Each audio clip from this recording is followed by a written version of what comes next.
Hey, welcome back to another exciting edition of the Shoe Show. It's so good to be here. Now, Christie, you're my partner in crime today in this conversation. And when I was in high school, there was this country song by Mark Chestnut, and it was Going Through the Big D. And the lyrics said something like, going through the big D, but I don't mean Dallas. Well, on Shoe Show today, we do mean Dallas because we're here with the Dallas Market Center, one of their key partners and customers. So, Christie, as we get started in this conversation, who are our guests today on Shoe Show? Yes, thank you, Matt. We are so excited to be here today with Sharon Carpenter. She is the Vice President of Sales at Ariat International. And we also have Cindy Morris, President and CEO of Dallas Market Center. Welcome, Sharon and Cindy. Thank you so much for being here with us today on Shoe Show. Thanks for having us. Our first question is around Dallas, and maybe I'll pose this to you, Cindy, and then Sharon, you can kind of jump in with your perspective as the brand of the hour, if you will. But we know that Dallas is kind of the heart of the Western footwear world. For those who may not know the Dallas Market Center per se, can you paint a picture of what makes it so central to the industry at this moment? Oh, absolutely. So first and foremost, we are in Texas, and everything in Texas is Western, and so that's key. But also, it's just the fact that if you look at Texas, we're in the middle of the country. We have retailers coming here from all over the country, and there's such energy and excitement in this market center. And we're so excited to be able to be the home for the Western industry as well as the equestrian industry. But beyond that, we're all about women's and men's and children's apparel and accessories. And so we're thrilled to have been able to add Western and English to our product mix back in 2021. Yeah, and just building on to that, Cindy, we feel like Dallas is really the heartbeat of the Western industry. Product, people, and to your point, energy, it all comes together. When you walk the halls of the Dallas Market Center, you really feel it. Every conversation, every handshake. Business doesn't just get done, the connections are made. Can you paint a picture a little bit of what the Dallas Market Center looks like for those who haven't been there? Oh, absolutely. We are a 5 million square foot campus here. And so we are home to women's, men's, children's, Western English apparel and accessories. Beyond that, we are the home to the lighting industry, decorative lighting and fixtures, as well as architectural lighting, gift product, home product, interior design product.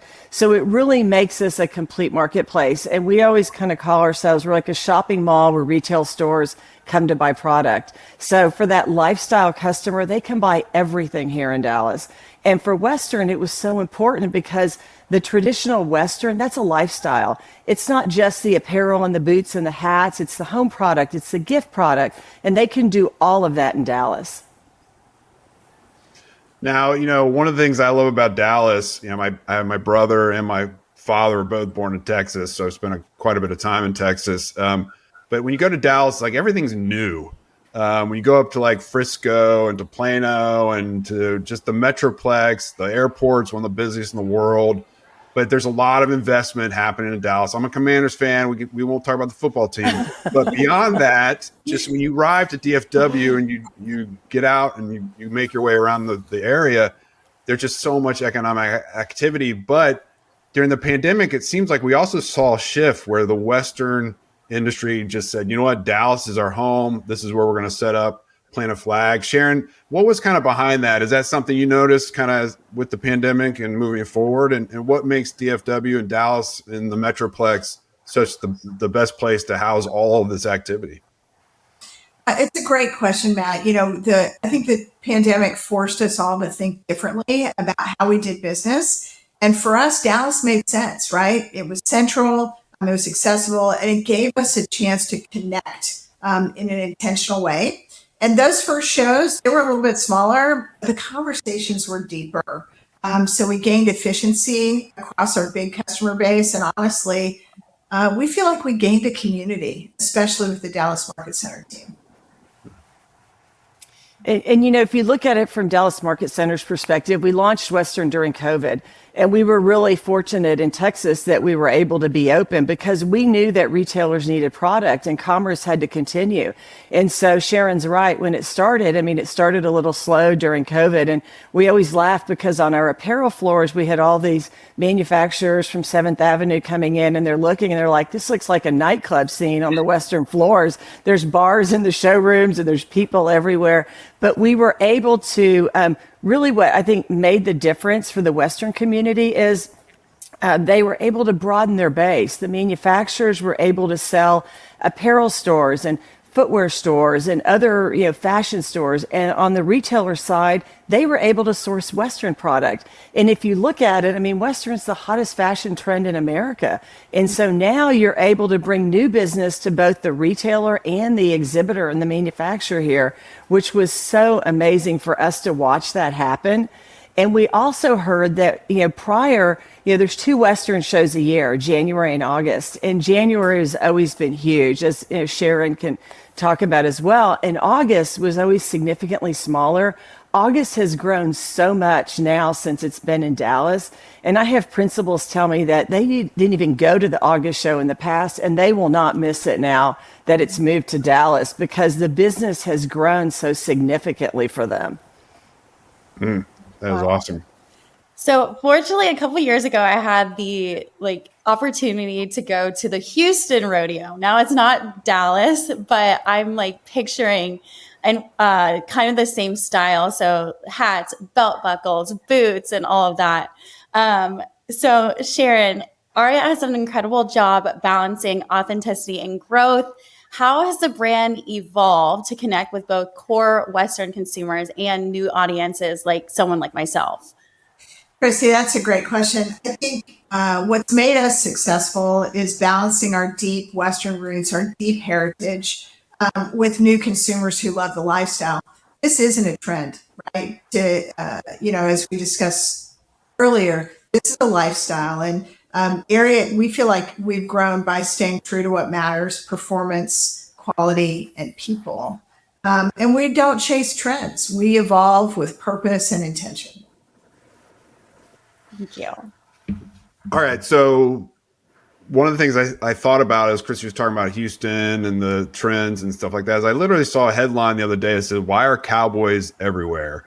So what is driving kind of this broader awareness around just the style and the aesthetic of it all? Because it's something that's Americana through and through. In fact, when you think about even Asian buyers and Asian shoppers and those in the Middle East, when they think about the U.S. market, they will think about cowboys and Western wear. So what is driving that trend right now? Is there is it a show? I mean, there's a number of shows out there. Is it something else that we're not tapping into that our viewers would love to know more about? Well, coming out of the pandemic again, what we see is that Western's not a trend anymore. It's a statement of confidence, right? And so we see it on stage, we see it in fashion, we see it on the street. But what it's become, in our opinion, is a global expression of individuality, which really sets us apart from every other fashion point out there in the marketplace. And, I think the world's discovering what we've known all along, which is Western is timeless. It's not trendy. Yeah, I totally agree. Now, Cindy, from your perspective, what are some of the trends you're seeing and how buyers are engaging with the Dallas Market Center and with these markets? You talked about how now, your customers will not miss the August show, but is there a difference in how they're engaging with the show? It's, we're in this era right now where regionalized shows are critically important. Fast fashion is very important. But how are buyers engaging and trying to capture those, not just trends, as Sharon put it, but these lifestyle statements? How are you seeing that play out with your customers? Well, when you look at our marketplace, I mean, we try to cover all aspects of it. And so for the buyer, they can come here and they can buy that young contemporary, more of that fast fashion product, or they could buy that contemporary, that better and bridge product. They can buy those accessories. They can buy the footwear. But what we're seeing with them is we're doing fashion shows as well. So we're taking those trends, we're putting them on the runways. They can take notes, they can go shop, and we're mixing the product up. We're mixing price points up. We're mixing in, Western with it. And so we're trying to give them those ideas. But the buyers, I think because of the COVID era they went through, and then also more recently with the tariffs, the buyers have become so much smarter, in my opinion. They've really had to study their margins. They've had to look at what sells, and they're also very collaborative with each other. I mean, we've got groups that meet. We have a retail advisory board, and then people get together, they exchange ideas, and they're becoming so much smarter. They've learned how to really use the facility. They've learned how to experiment. Apparel stores come and they go shop the gift showrooms. They'll add candles by their cash registers. And so they're really focused on, how do I differentiate my store, from my neighbor next door or down the street. And so we've seen retailers, they've really become stronger because of what they've gone through COVID and through tariffs. And those that have survived are really strong. They're smart. And they're here, 5 times a year, and some are even coming back to the gift show so that they can find even more unique product to add to their mix. Well, and Sharon, that begs the question: as a sales executive, how has kind of the dynamic for your job changed? What's your day job look like now relative to engaging with these marketplaces, knowing some of your key retail partners are coming to these shows? Are there differences that you're seeing relative to maybe some of the stressors that Cindy pointed out that some of our retailers and brands are facing? One of the things I love about footwear is that we're a familial industry. We're like a big family. Is that dynamic continuing even to this day with all these stressors that we have? Matt, it is. I think the best markets feel a lot less transactional and more like a partnership. With that said, though, what we're seeing is that retail is moving faster and more collaborative than ever. Buyers aren't just looking for product. They're looking for stories. They're looking for data, and they're looking for connection. And so while the handshake is still a super important part of what we do, now we back that with insight, data, and storytelling. And that's what's been the big change that I've seen. Cindy, don't you think? Oh, absolutely. Absolutely.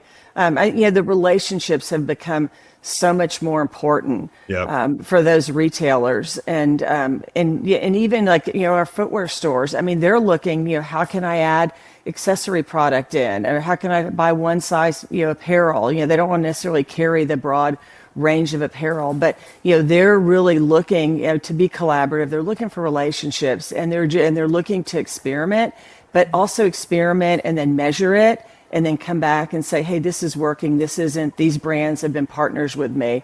And Ariat's a great example of one. I mean, you look at the partnerships they've established, the relationships with their customers.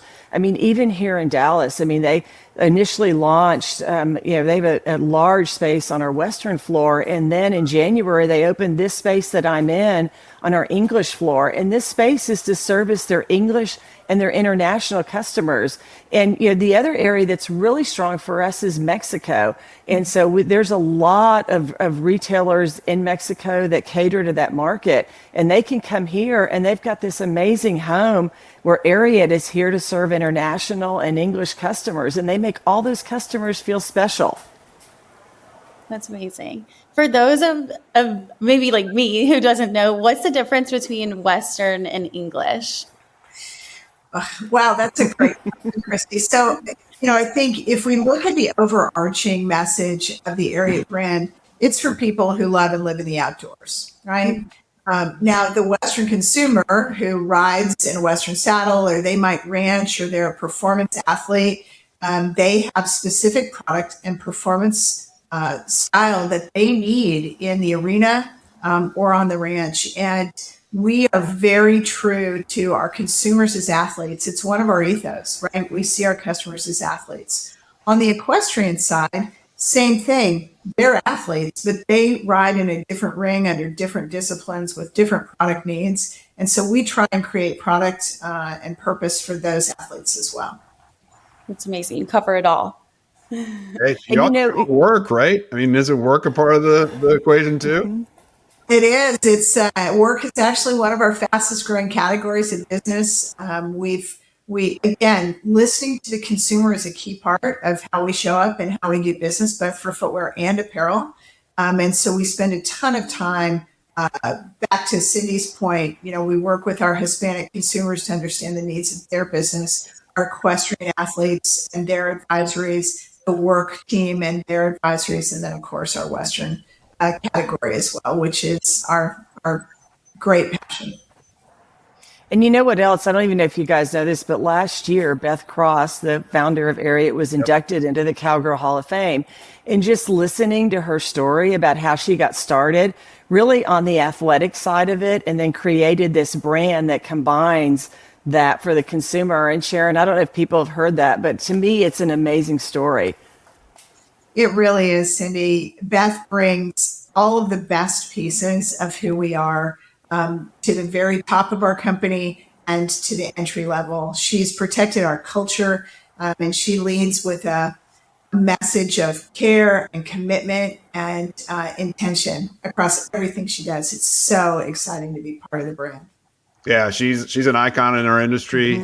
She gives back in organizations like 210 Footwear Foundation. Ariat's a member of ours at FDRA, and so she knows fully well that this is a community, this is a family, and she's been so generous with her time and her talents and availing her team to the many causes that are important to the industry in a broad sense. So kudos to Beth, and for sure for her vision and for creating such an amazing brand. Thank you.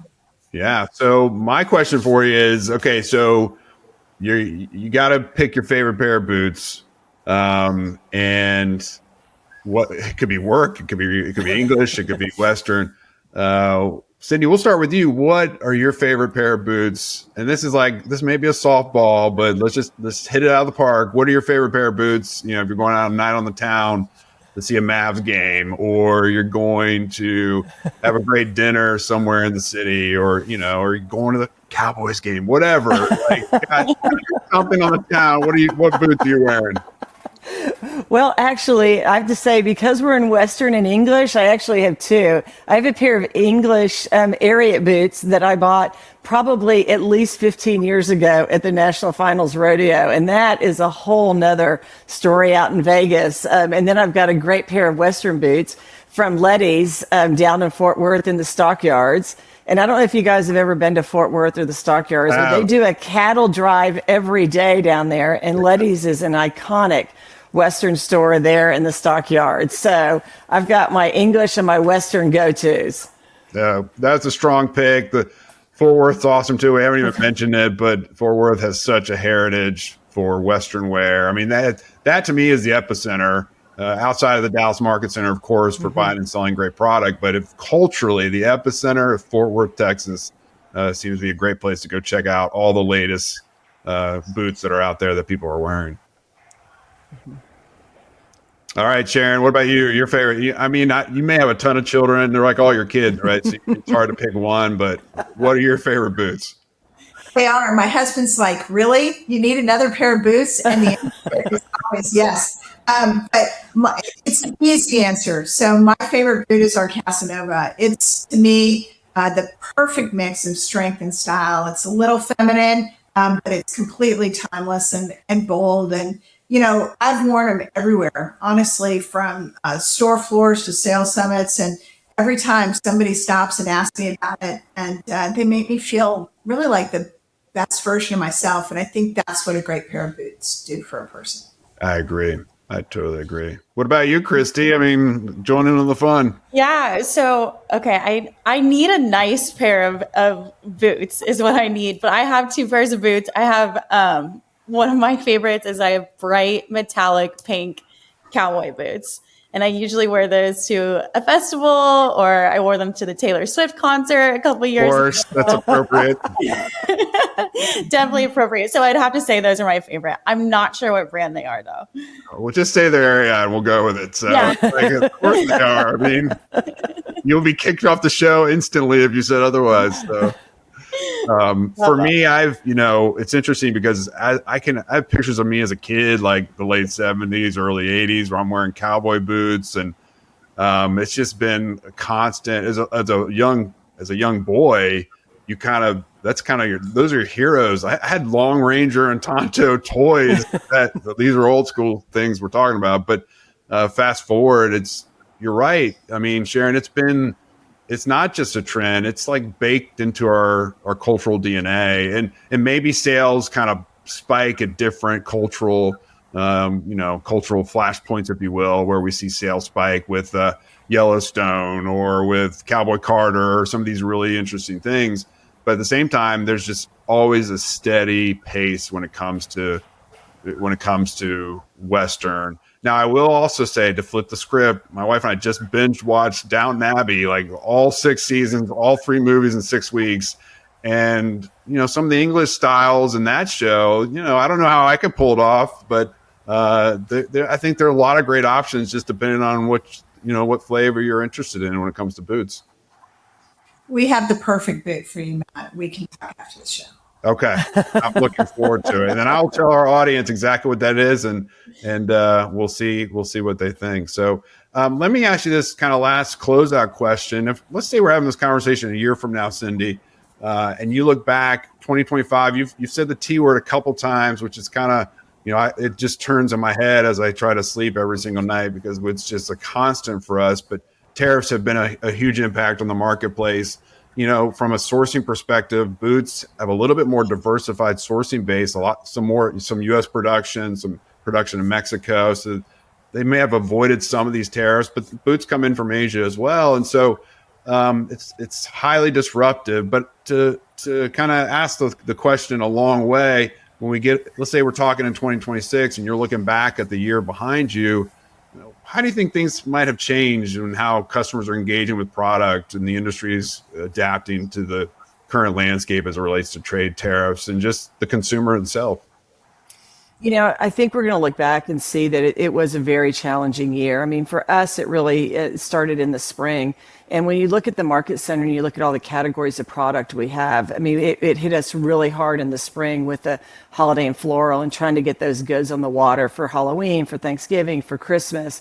And what we saw is that retailers, during COVID, they were trying to buy, but the wait times got so long because of the components and all. And then during the tariffs, they were trying to grab whatever they could get. They were trying to buy whatever was in stock because they were afraid if they didn't buy it when it came in, it was going to get hit with a much higher tariff and the prices were going to go up.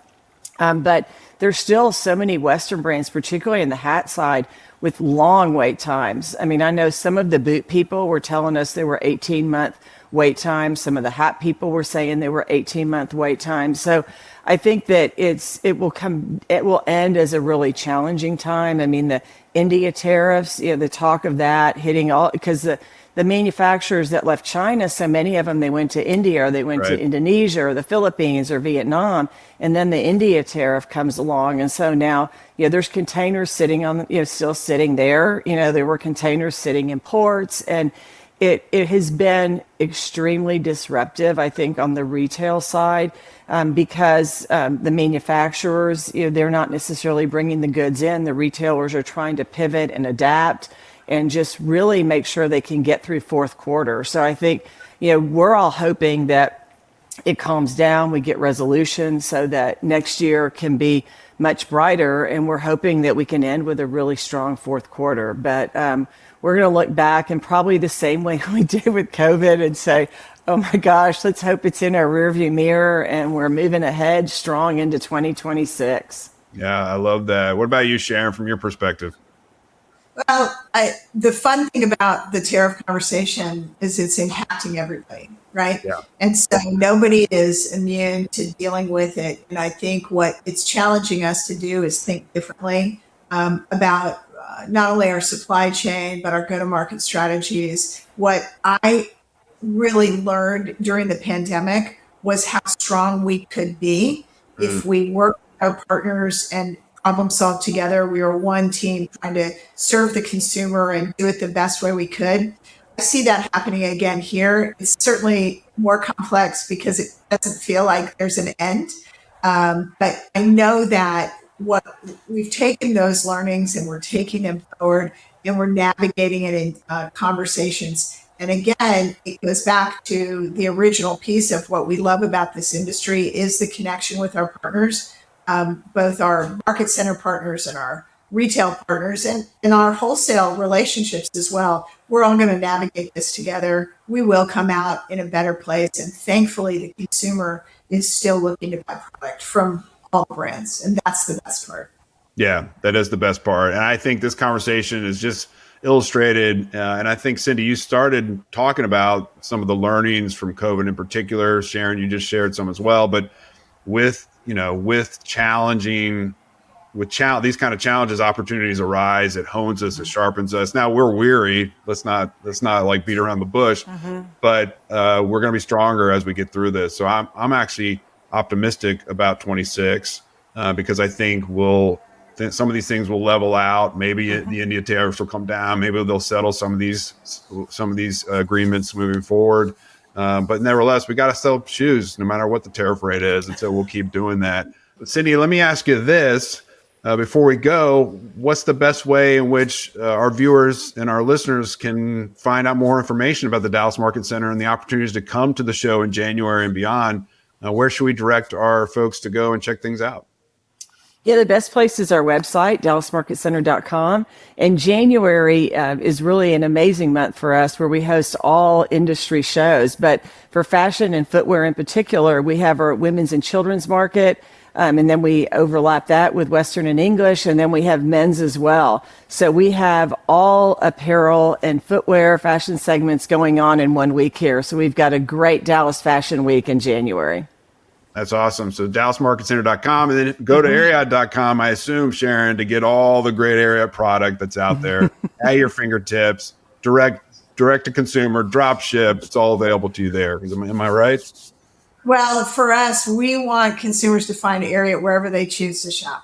Got it. So whether through Ariat.com, our great retail stores, and our tremendous wholesale partners, we hope that they find the brand and to be part of our community, which is truly the most important piece. That's awesome. Well, Cindy and Sharon and Christie, thank you so much for having this conversation with me, educating us on like the current lay of the land when it comes to Western wear and how buyers can come to Dallas to not only just check in with the culture and see the heart and soul of the Western industry itself, but also connect and see great product, particularly in January coming up. And so go to DallasMarketCenter.com to learn more information to make sure you book your trip to Dallas for January. Thank you for watching this. We have episodes that come out every single Monday. We hope that you go to shoeandshow.com to learn more. You also go to shoetube.org to see all the great content, all the great videos that we're producing. And until next time, Shoe and Show is out. Shoe In has been brought to you by the FDRA, the Footwear Industries Association focused on retail, trade, politics, and fashion, helping create and enhance conversations on all things footwear. For information about FDRA, visit fdra.org.